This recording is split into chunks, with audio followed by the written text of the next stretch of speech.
ओम शांति। 9/5/26 की मुरली है। बाबा कहते हैं, मीठे बच्चे, तुम यहाँ आए हो सेल्फ रियलाइज करने। तुम अपने को आत्मा समझ परमात्मा बाप से सुनो, देही अभिमानी रहने का अभ्यास करो।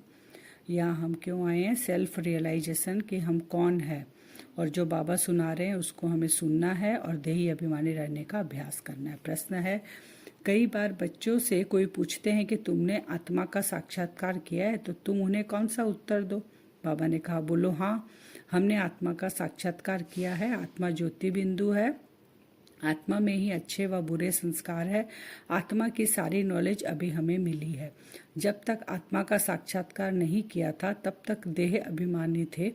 अभी हम परमात्मा द्वारा गॉड रियलाइजेशन और सेल्फ रियलाइजेशन हुआ है। भगवान द्वारा परमात्मा को भी रियलाइज किया हमने, जाना वो कौन है, खुद को भी जाना। जब तक हम साक्षात्कार आत्मा का नहीं किए थे तब तक हम देह में थे, केवल सोचते थे हम देह हैं, तो ऐसा उनको बोलना है। फिर गीत है, न वह हमसे जुदा होंगे। ओम शांति। मीठे मीठे रूहानी बच्चों ने यह गीत सुना। रूहानी बच्चे कहते हैं शरीर द्वारा। ऐसे कोई कभी नहीं कहेंगे कि हम मर मिटेंगे साधु संतों के ऊपर।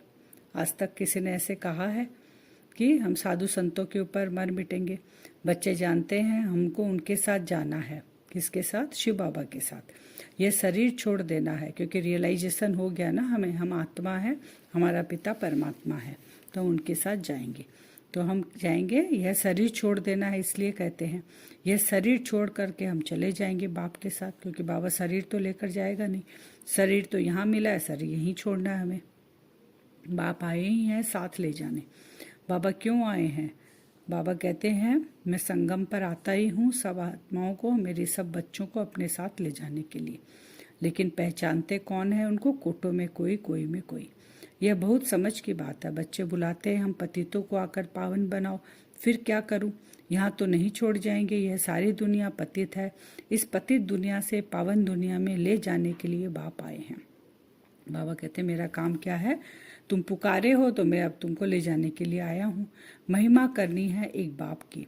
अभी तुम बच्चों को नॉलेज मिली है। किससे मिली है? बाबा द्वारा ही। बाबा की और हमारी नॉलेज हमको मिली है।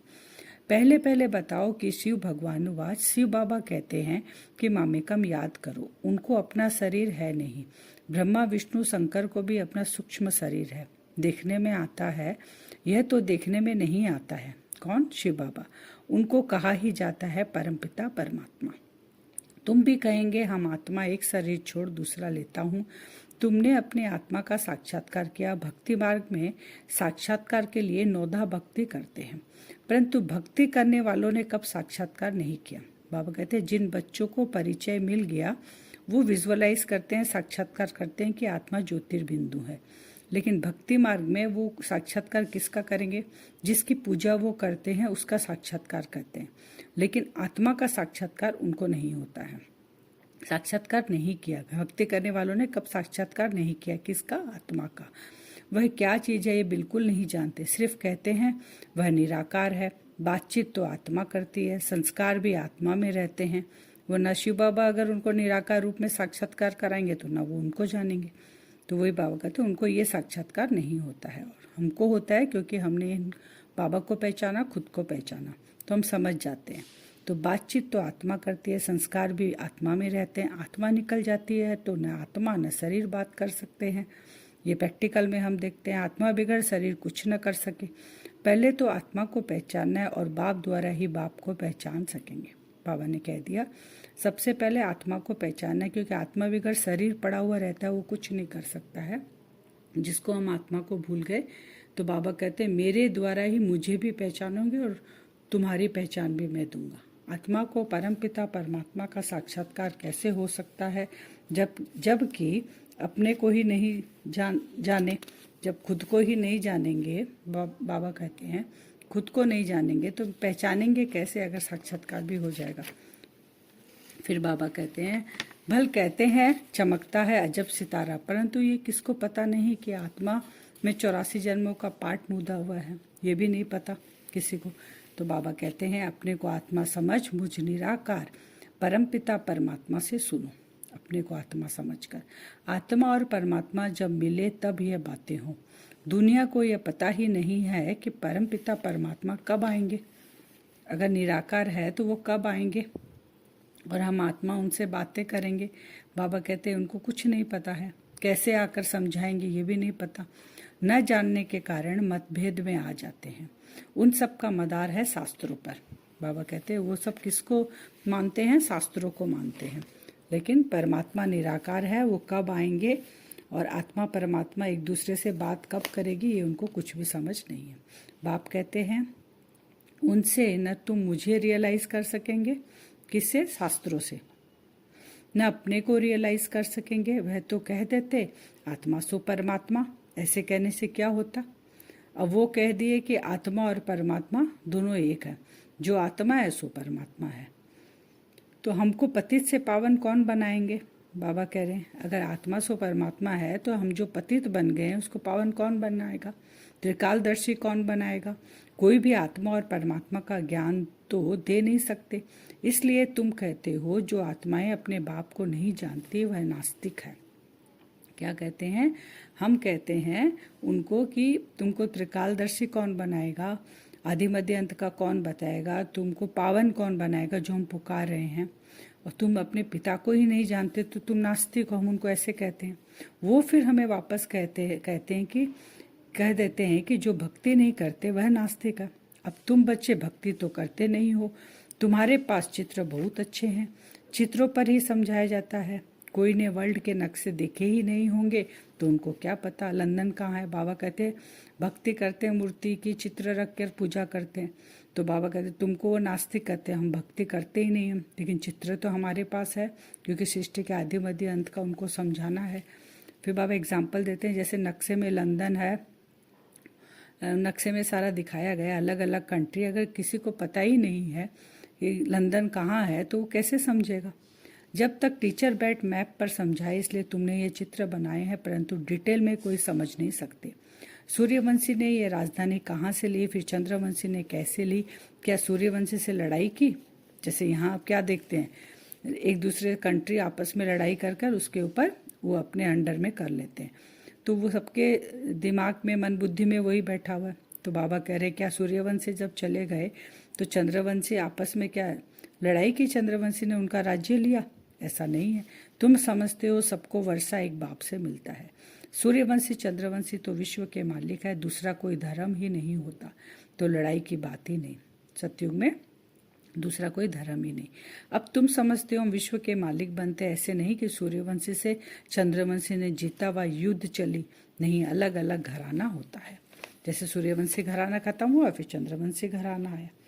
फिर बाबा कहते हैं दूसरे तो बैठ खाली फालतू डिबेट करेंगे, ऐसे भी नहीं सबको इकट्ठा समझाया जा सकता है, नहीं, अलग अलग समझाना होता है। कायदा भी है, पहले बाप को आत्मा को समझे, फिर क्लास में बैठे तो समझेंगे, नहीं तो समझ ही नहीं सकेंगे, संशय उठाते ही रहेंगे।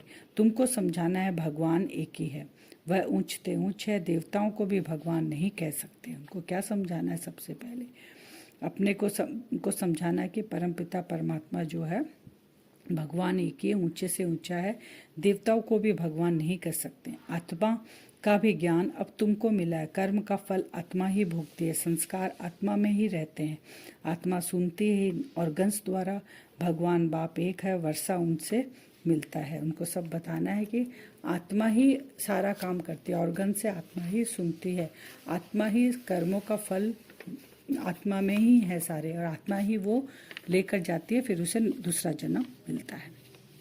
फिर बाबा कहते हैं अभी तुम जानते हो पुनर्जन्म लेते लेते हमको नीचे उतरना ही है। अब फिर बाप कहते हैं मुझे याद करो तो तुम पावन बनेंगे। नीचे उतरना है ये खेल है, बाबा बोले, फिर चढ़ना है। नीचे उतरने के बाद चढ़ाने के लिए कोई मनुष्य को नहीं चढ़ा सकता, कोई सदगति नहीं दे सकता, उसके लिए स्वयं परमपिता परमात्मा को आना पड़ता है, आत्माओं के पिता को। तो बाबा कहते हैं मुझे याद करो तो तुम पावन बनेंगे, स्वर्ग का वर्षा मिलेगा। हम बाप के बनते हैं तो बाप का वर्षा मिलता है, परंतु जब तक तमो प्रधान से सतो प्रधान न बने, योग से पावन न बने, तब तक वर्षा मिल न सके। क्या बाबा ने कहा कि हमें तमो प्रधान से सत्व प्रधान बनना है, योग से पावन बनना है, योग बल जमा करना है, बाबा से योग लगाना है ताकि इस हमारे अंदर जो खाद है वो निकल जाए। फिर सतयुग में सब है पावन, कलयुग में सब है पतित। बाबा कहते हैं पतित बहुत होते हैं, पावन थोड़े होते हैं। इसलिए सतयुग में कितनी आत्माएं रहती है? पहले 9 लाख, त्रेता एंड तक 33 करोड़ तक हो जाती है। और सतयुग में 9 लाख और लास्ट तक 2 करोड़, फिर त्रेता एंड तक 33 करोड़। तो कितनी कम है आज के कंपेयर में? तो बाबा वही बता रहे हैं, थोड़ी होती है पावन आता। सतयुग में सब तो नहीं जाएंगे, जो पतित से पावन बनते हैं वही पावन दुनिया में जाते हैं, बाकी सब निर्वाण दुनिया में चले जाएंगे। जो अभी बाबा को याद करते हैं, यहीं पर ही इसी शरीर में रहते हुए आत्मा पतित से पावन बनती है, तमो प्रधान से सत्व प्रधान बनती है, पुरुषार्थ करती है, वही सतयुग में जाएगी। बाकी सारी आत्माएं निर्वाण धाम में जाएगी, क्योंकि बाबा बोले मैं आया हूँ तो सबको लेकर तो जाऊंगा। यह भी जानते हैं सारी दुनिया आकर मत नहीं लेगी, यह मुश्किल है जो तुम सारी दुनिया को मत दो। अभी सबकी कयामत का समय है, विनाश सबका होना है, समझाने की बड़ी युक्ति चाहिए। सबका कयामत का समय है। गीता से ही ये अक्षर ताल्लुक रखते हैं। शिव बाबा ने कहा है मुझे याद करो, मैं सर्वशक्तिमान हूँ। गीता में भी कहते हैं ना, मन मना भाव अक्षर है ना, वही बाबा कहते। तो मुझे याद करो, मैं सर्वशक्तिमान हूँ, पतित पावन हूँ, गीता ज्ञान दाता हूँ, ज्ञान का सागर हूँ। गीता के अक्षर तो है ना, सिर्फ वह कहते हैं श्री कृष्ण भगवान उवाच, तुम कहते हो शिव भगवान उवाच। अब ये सारे अक्षर जो है पतित पावन, गीता का दाता, ज्ञान का सागर, ये किसके लिए है? ये है शिव बाबा के लिए, और वह क्या कहते हैं? श्री कृष्ण के लिए है। तो फिर बाबा कहते हैं जो ब्रह्मा है वह अभी क्या है? व्यक्त ब्रह्मा है। व्यक्त ब्रह्मा से फिर वह बाबा कहते हैं पावन अव्यक्त फरिश्ता बन जाते हैं। बाप आते हैं पतितों को पावन बनाने। जैसे बाबा फरिश्ता बना, ऐसे हम सब ब्राह्मण आत्माएं व्यक्त से अव्यक्त फरिश्ता बनने का पुरुषार्थ कर रहे हैं। तो बाबा कह रहे हैं तो जरूर फिर पतित दुनिया पतित शरीर में आएंगे। बाप आते ही हैं पतितों को पावन बनाने, तभी तो व्यक्त से अव्यक्त बने ना। तो हम सब भी बनेंगे, तो उसके लिए बाबा को भी आना पड़ता है पतित दुनिया पतित शरीर में। यह डिटेल के समझानी, पहले तो समझाना चाहिए। भगवान कहते हैं कि कल पहले माफिक मुझे याद करो तो तुम्हारे विकर्म विनाश होंगे। पतित से पावन बनो, गाते भी है हे पतित पावन आओ। बाबा कहते हैं पतित पावन ही कौन है? बाबा है। गंगा नहीं है, गंगा में स्नान करने से पावन नहीं बनेंगे। फिर बाबा कहते हैं मुख्य है सवेरे उठकर विचार सागर मंथन करना चाहिए। फिर जो भी आए उनको समझाना है। मुरली की मुख्य पॉइंट्स नोट कर देनी चाहिए, फिर रिपीट करनी चाहिए तो दिल पर पक्का हो जाए। पहली मुख्य बात है बाप को याद करना। बाप ही कहते हैं मन मना भाव मुझे याद करो तो विकर्म विनाश होंगे। अब करो न करो तुम्हारी मर्जी। बाप का फरमान तो मिला हुआ है, पावन दुनिया में चलना है, तो फिर पतित दुनिया में बुद्धि का योग नहीं जाना चाहिए, विकार में नहीं जाना है। समझाने तो बहुत मिलती रहती है। बाबा ने कह दिया कि तुम्हारी मर्जी, बाबा ने तो सब समझा दिया है। आज का वरदान है नंबर 1 बिजनेसमैन बन, एक सेकंड व संकल्प में कमाई जमा करने वाले पदमपति भव। नंबर 1 बिजनेसमैन बन एक सेकंड व संकल्प में कमाई जमा करने वाले पदमपति भव। नंबर 1 बिजनेसमैन वह है जो स्वयं को बिजी रखने का तरीका जानते हैं। बिजनेसमैन अर्थात जिसका एक संकल्प भी व्यर्थ न जाए, हर संकल्प में कमाई हो। जैसे वह बिजनेसमैन एक पैसे को कार्य में लगाकर पदम गुणा बना देते हैं, ऐसे आप भी एक सेकंड व संकल्प कमाई करके दिखाओ, तब पदमपति बनेंगे। इससे बुद्धि का भटकना बंद हो जाएगा और व्यर्थ संकल्पों की कंप्लेन भी समाप्त हो जाएगी। आज का स्लोगन है जो मांगता है वो खुशी के खजाने से संपन्न नहीं हो सकता। जो खुद ही मांग रहा है वो कैसे संपन्न होगा? संपन्न वह होता है जो दूसरों को देता है। अव्यक्त सारे सदा अचल अडोल एक रस स्थिति का अनुभव। सदा मास्टर सर्वशक्तिमान की सीट पर सेट रहने वाले ही अचल अडोल रहते हैं। बाप दादा कहते हैं बच्चे शरीर भी चला जाए लेकिन आपकी खुशी नहीं जाए। पैसा तो उसके आगे कुछ भी नहीं है। जिसके पास खुशी का खजाना है उसके आगे कोई बड़ी बात नहीं। और सदा सहयोगी सेवाधारी बच्चों के साथ बाप दादा रहते हैं, इसलिए घबराने की कोई बात नहीं। साथ में बाबा है, घबराने की कोई बात नहीं है। तो खुशी कहाँ जाएगी? कहीं नहीं जाएगी, खुशी हमेशा रहेगी। वरदान से योग करेंगे। आज बाबा ने हमको बिजनेसमैन कहा है तो हम बिजनेसमैन बनेंगे। बिना व्यर्थ एक सेकंड भी हम व्यर्थ करे बिना कमाई जमा करेंगे। अपने आप को देखें, भ्रकुटी सिंहासन पे मैं आत्मा एक चमचमाता सितारा,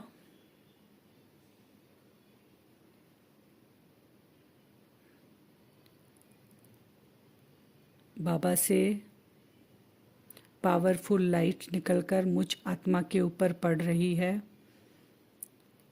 बाबा ने अपना सारा वर्षा मुझ आत्मा को विल कर दिया है।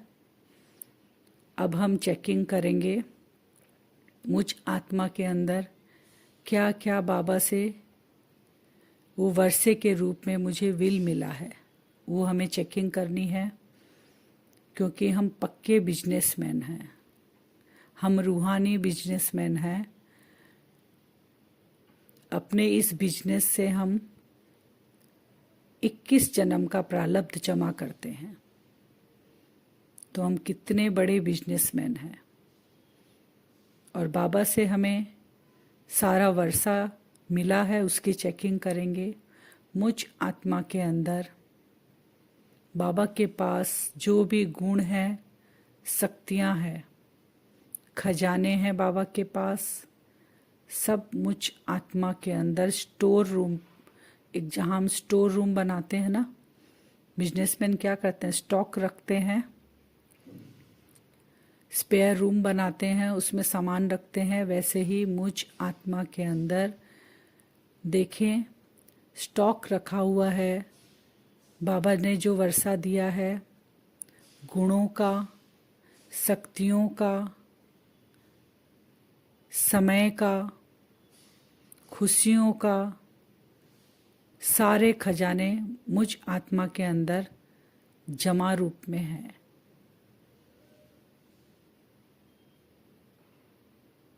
उन खजानों को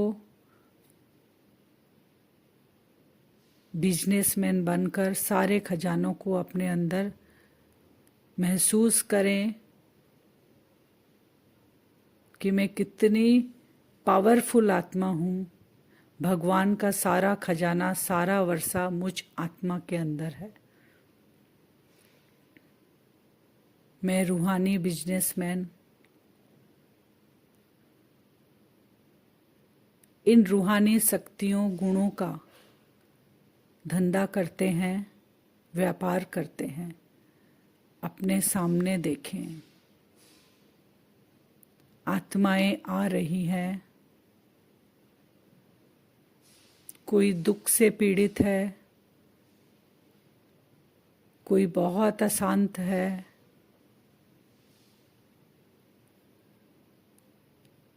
कोई बहुत बीमार है। सब तरह की आत्माएं हमारे सामने आ रही हैं। मैं बाबा का बिजनेसमैन आत्मा अपने स्टॉक से निकाल कर किसी को मनसा से तृप्त कर रहे हैं, किसी को वाणी से तृप्त कर रहे हैं, किसी को गुणों द्वारा कर्मों में दिखाकर वो आत्माएं तृप्त हो रही हैं, संतुष्ट हो रही हैं। मुझ आत्मा का हर संकल्प मुझे पद्मों की कमाई करवा रहा है। जो भी आत्माएं आ रही हैं, बाबा की लाइट मेरे ऊपर पड़ रही है आत्मा के अंदर, मुझसे निकलकर सारी आत्माएं जो आ रही हैं उनको मैं दे रही हूँ। ये विजुअलाइज करें जिनको जो ज़रूरत है। मैं रूहानी बिजनेसमैन उनको सब प्राप्ति करा रहा हूँ और पद्मों की कमाई जमा कर रहा हूँ। सारा दिन कल हम यही करेंगे। बिजनेसमैन को हमेशा चिंता रहती है कि मेरा व्यापार बढ़े, तो हमें भी यह चिंतन करना है, शुभ चिंतन करना है कि हर आत्माएं जो परेशान दुखी है, बाबा का वर्षा उनको भी मिले और अपने पास जो जमा किया हुआ स्टॉक है, गुण शक्तियों, खजानों का, सब उनको दान दे। ये सारा दिन हम करेंगे कल। ओम शांति।